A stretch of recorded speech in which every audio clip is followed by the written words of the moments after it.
What's happening, folks? Back with another reaction, back with some more Duran Duran, and we're going to listen to what is essentially a bonus tune from the original 1981 self-titled album, though just to be clear, this is not from my copy of the album shown here. I wanted to give a big up to Philip once again, helped me react to a number of tunes before I've had the actual physical albums. He recently put some new goodies in the drive that I've been accessing, and one of them is the Air Studio version of Tel Aviv. So Tel Aviv was a really cool and important track for me in terms of my deep dive with Duran. I mentioned a number of times in the early days, my experience with Duran was sort of glancing. I knew them from their songs from Rio, and as it turns out, Seven and the Ragged Tiger to a lesser extent. But yeah, I knew them with that sort of early to mid 80s sound and that, sort of classic era Duran style. And it wasn't until I started going through their catalog with the help of a number of people who began commenting on the reactions I was doing that I realized that, whoa, Duran has a more diverse sound than I thought. Now, even then, that was just the tip of the iceberg, and over the coming weeks and months, I've come to understand just how diverse a sonic catalog they have, and sort of their, lyrical creativity and poetry. So bottom line, it was an early stage in my deep dive into Duran, but it was a crucial one because I remember thinking like, wow, this is a really interesting tune. It's instrumental and it has like a lot of atmosphere, and it's not like a typical, like synth pop track or like even a synth rock track. It had this really almost like cinematic sort of sound to it.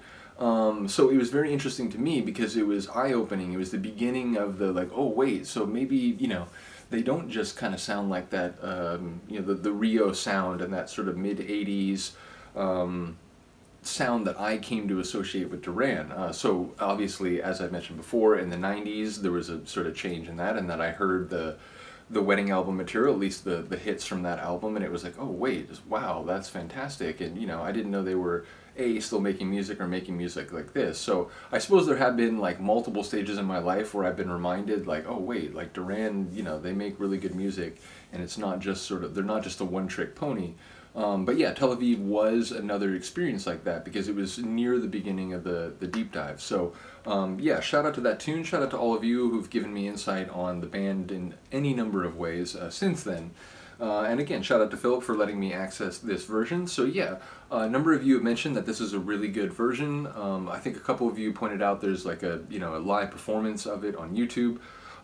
So yeah, bottom line, which I am saving, like I still am holding out hope that at some point I can sort of figure out how to do like picture-in-picture reactions, because then obviously I can do YouTube videos, though I could also do like TV show or like movie reactions, which I wouldn't mind doing. I'm very much into those things too. So at some point I do want to react to some of these live performances, and that's why I've been kind of holding off on watching them. So hopefully that makes sense. But yeah, let's get to it. This is the Air Studio version of Tel Aviv, originally, well, from 1981, but my understanding is that this is part of a 2010 reissue of the self-titled album. It's called the Special Edition.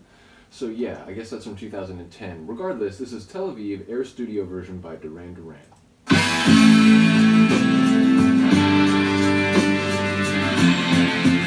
Feels a bit more like rock, basically, but also kind of like Dusty Road rock.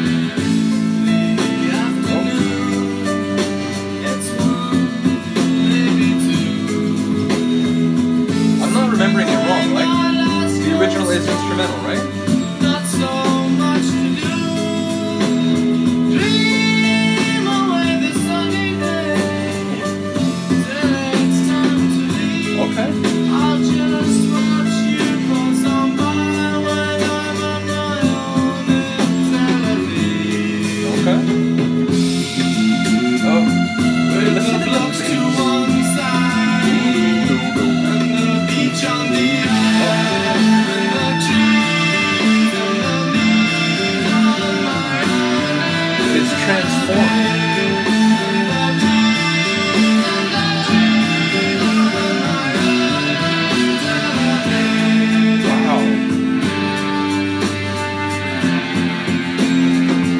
So this was recorded like when they made the normal version and released that original album.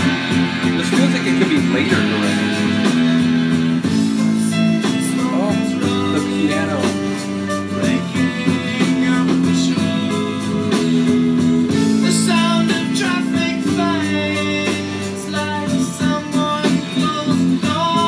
another song where he's giving me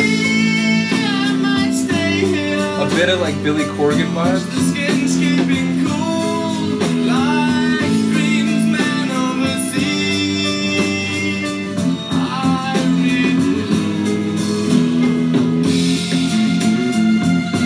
The blocks to one side, and then each of the trees and the leaves, like smashing drum work.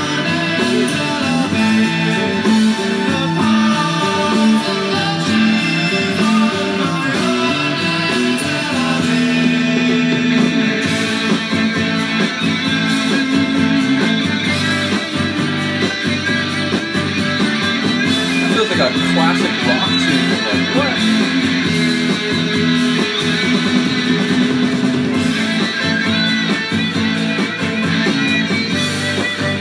I'm stunned.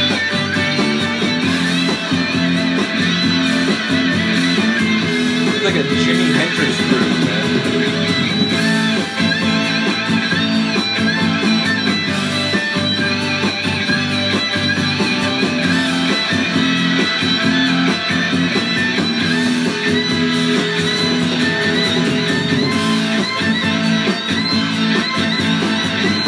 Comparing it to Jimi Hendrix, I have already praised the guitar quite significantly, but really, like, listen to that. Fucking hell. Sorry for the language.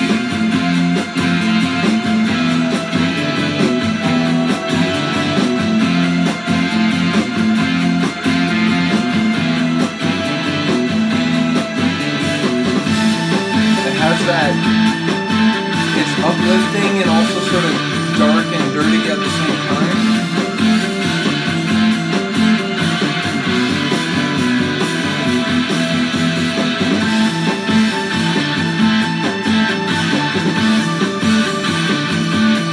The bass in this one is stupidly good.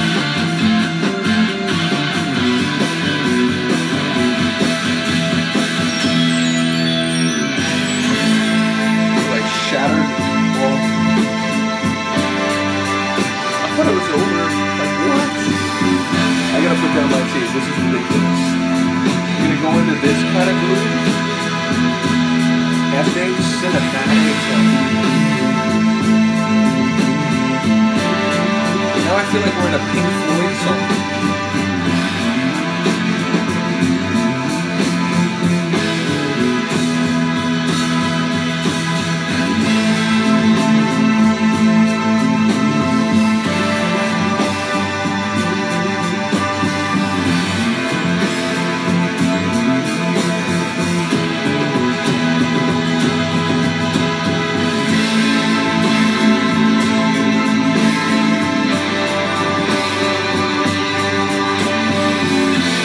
Sorry for all the comparisons, but it sounds like a more recent, like Iron Maiden tune, like all epic and cinematic, like piano, like.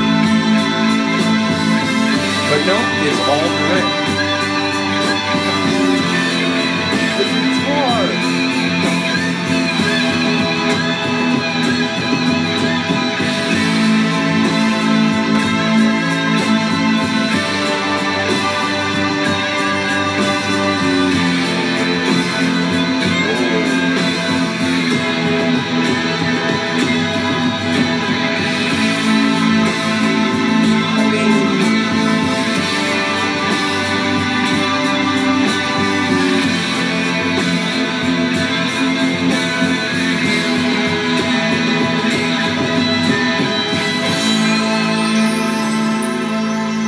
Comment on the broken glass sort of sound, like maybe broken stardust, I'm not sure. Either way, I was trying to comment on that a minute and a half ago, and then the tune's just like, hold on, the most amazing stuff you've ever heard is still yet to come.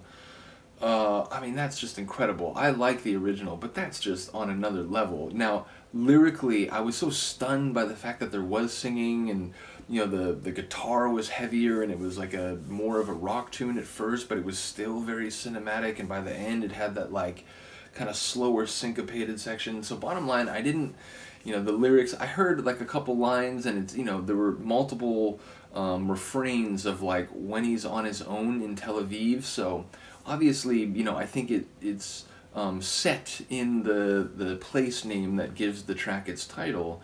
But beyond that, I'm not sure what was going on there. So got to listen to it some more. Obviously, let me know if there's some insight that is good to keep in mind, or to sort of re-listen to it with having heard. So yeah, I'm interested in that. But like I said, sonically, that is just brilliant. I mean, that's like instantly like in the pantheon of, you know, top 5, 6 tunes out of anything I've heard from them, which is like, you know, I've heard so many good tunes from them. It's not easy for a tune to do that now. Like at first it was like, oh my god, that's like my favorite tune I've heard by them, and then, you know, a couple more later it's like, oh, maybe that's the favorite, and then after I've heard like several dozen or several score, it's like, man, it's amazing. I don't even know where to put it, but that one, you know, that enters the conversation of at least like the top 10 tunes I've heard from them. That's just brilliant. So again, shout out to them. That's awesome. Shout out to John Taylor on the bass. The whole time I was just like, are you hearing this bass? And then the guitar was like competing for my attention. The sort of like elegant sort of synth, almost like quasi choral pads that were going on. So everyone in the group was doing their work. Just unbelievable. And as I said, like at different points in the song, it made me think of like 4, maybe 5 different bands, which even within one song, we're talking about diversity from Duran that you just wouldn't believe unless you actually go through their catalog, which I still have, you know, miles to go before I sleep. Shout out to Robert Frost. But already, I mean, I just have so much more of an appreciation for their musical skill and diversity than I did before I started this journey. So big ups to all you. Let me know what you think of this one. I will see you next time. Peace.